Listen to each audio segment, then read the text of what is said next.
saying she's coming, and then I got a knock on the door and 3 people walked in and just said, "Can you come with us, please?" They just started trying to say, you know, there's complications of surgery, and I just said, "Has my sister died?" And he just said, "I'm sorry, but yeah." They just passed me an envelope and said, "This is your money back and this is your sister's money back." March 2024. A UK coroner examines the body of Kadell Brown returned from Turkey after cosmetic surgery. What she finds stops her cold. The brain, gone. The heart, sections missing. The lungs, partially removed. This is not natural decomposition. Someone took these organs with surgical precision. Kadell was a 38-year-old mother of 2 who owned a successful nail salon in Sheffield. She went to Turkey for a Brazilian butt lift. She never made it home alive. How did a birthday celebration turn into an organ theft scandal? Kadell Brown becomes the 28th British person to die during cosmetic surgery in Turkey since 2019. Her sister Leanne sits in a Turkish waiting room when 3 clinic staff approach her. They hand her an envelope full of cash and plane tickets home. "Sorry, she's dead," they say. When Kadell's body reaches London, the real horror begins. Turkish authorities block the family's visa applications. No explanations given, no access to medical records. The surgeon who operated on Kadell? Still performing the same procedures at different clinics across Turkey. Have you ever considered medical tourism? What would make you trust a foreign clinic with your life? Keep that question in mind as we uncover what really happened to Kadell Brown. Welcome to True Crime Anatomy. Thank you to my amazing subscribers. May your families stay safe wherever you are. If you're new here, subscribe, like, and share because we bring you the parts the media never reported. Today's case will shock you to your core. We've had breakfast in worse places. We're on the move. We're back. I'm a driver. I'm just turning.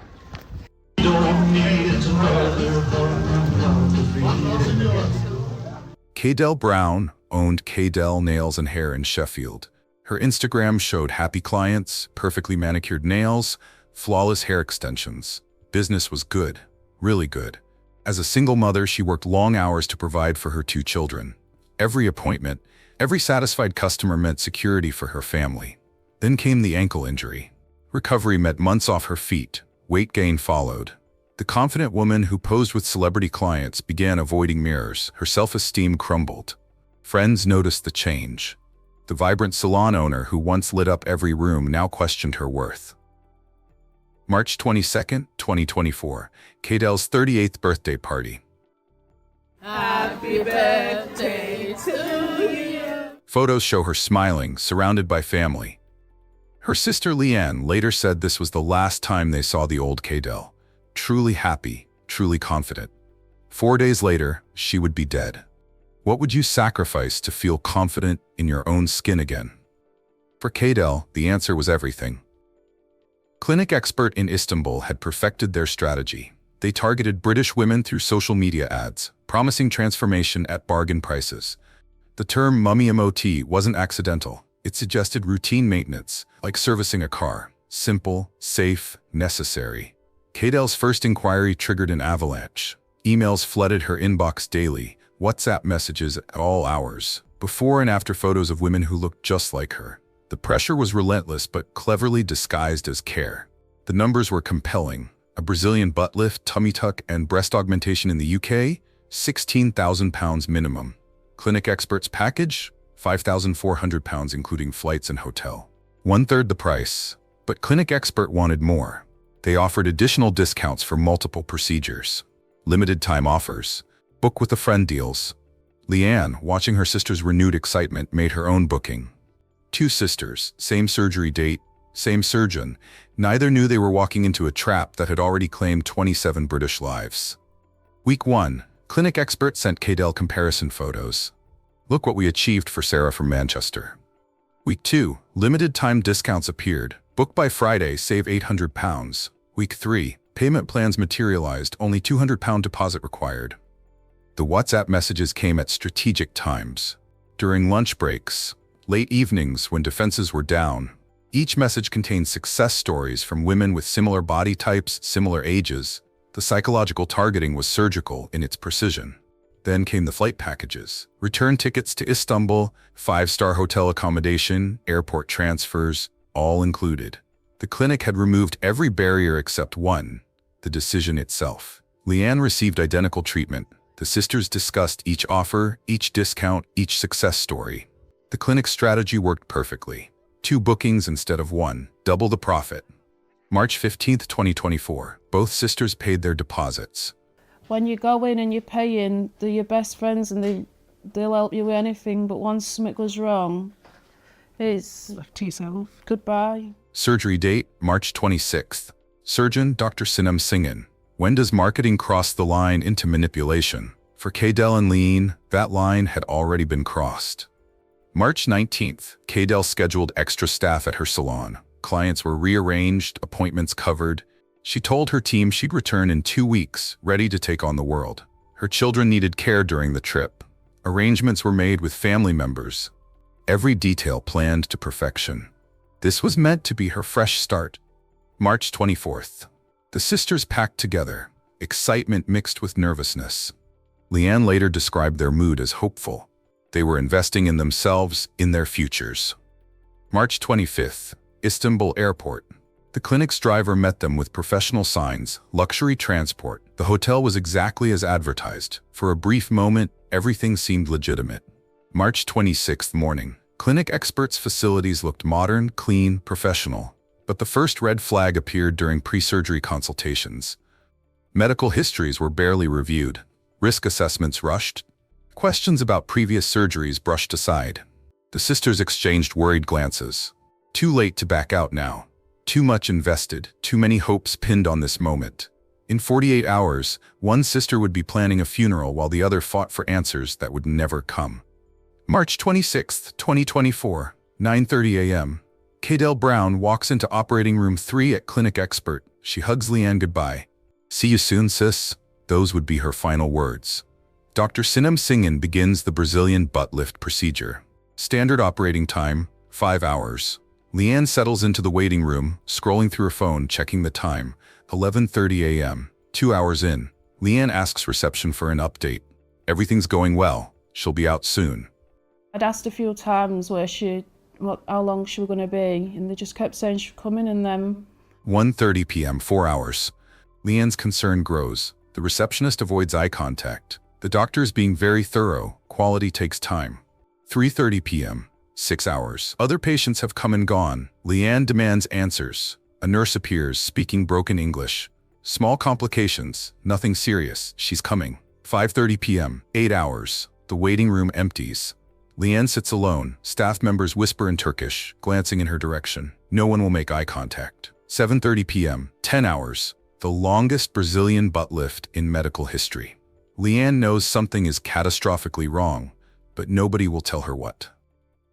8:15 p.m.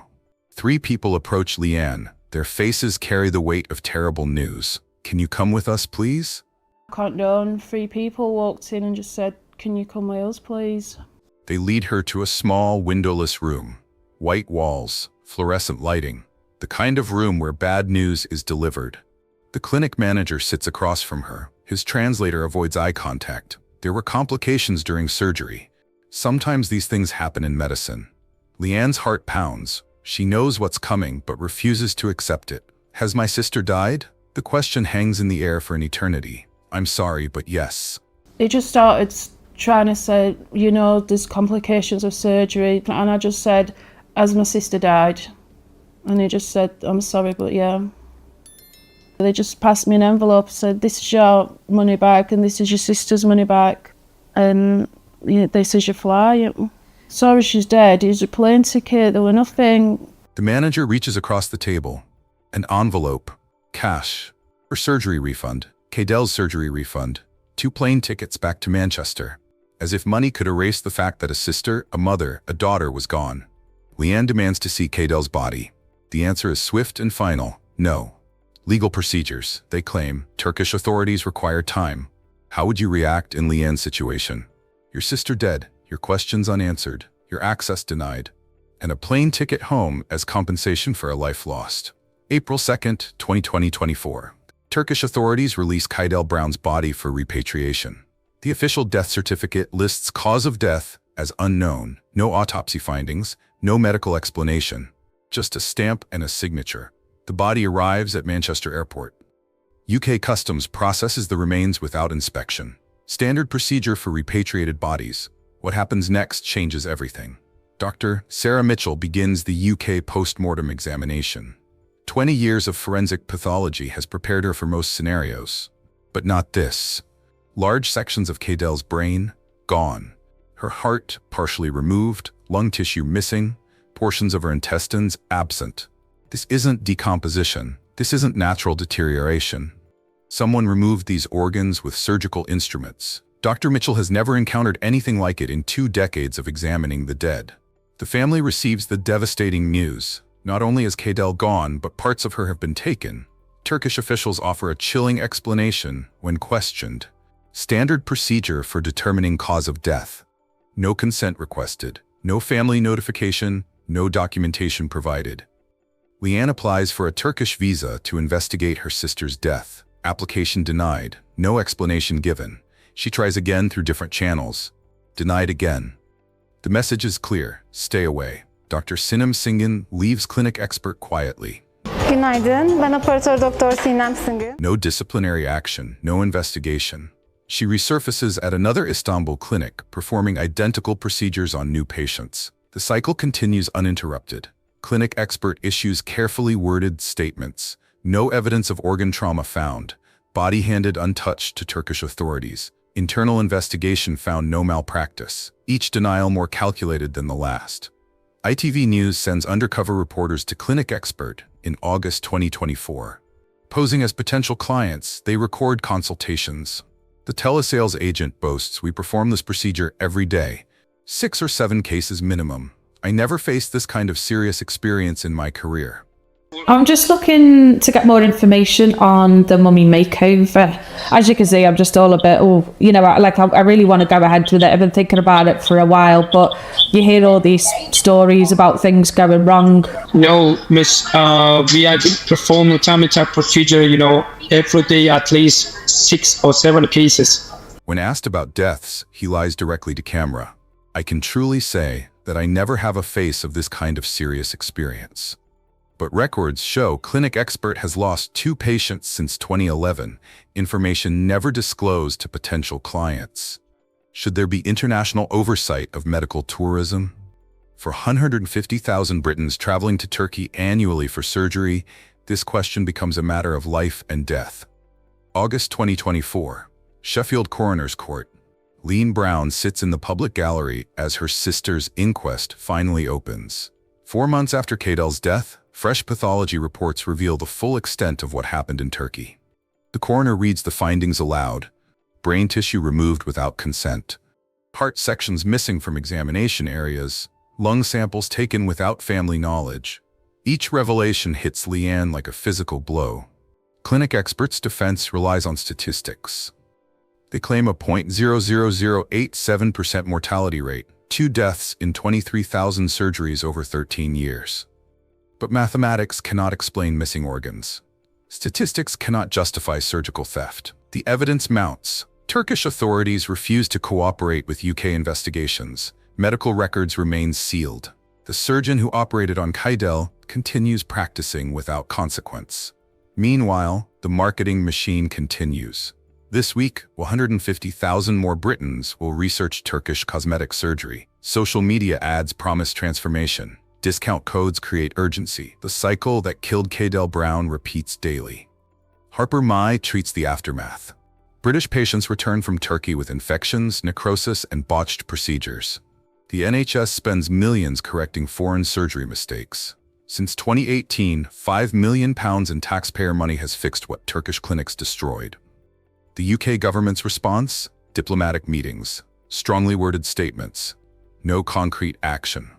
28 British deaths since 2019, yet no legislation exists to protect medical tourists. Kadell Brown was more than a statistic. She built a successful business from nothing. She raised 2 children as a single mother. She employed local staff and supported her community. Her sister Leanne remembers her essence. She just smiled, she laughed. Anyone who met her would know. 2 children lost their mother's guidance. A business lost its founder's vision. Sheffield lost a woman who made her corner of the world brighter. All for the promise of confidence that ended in an unmarked grave. Thank you for watching. Don't forget to subscribe, like and share. The fight for answers continues, but 150,000 Britons will book Turkish surgery this year. The marketing emails are already in their inboxes. The discount codes are loading on their phones. What safeguards should exist for medical tourism? Should clinics face criminal charges when patients die? Should the UK government ban advertising for foreign cosmetic surgery? Your thoughts below might save someone's life. Next week, we investigate another case that is a threat to humanity.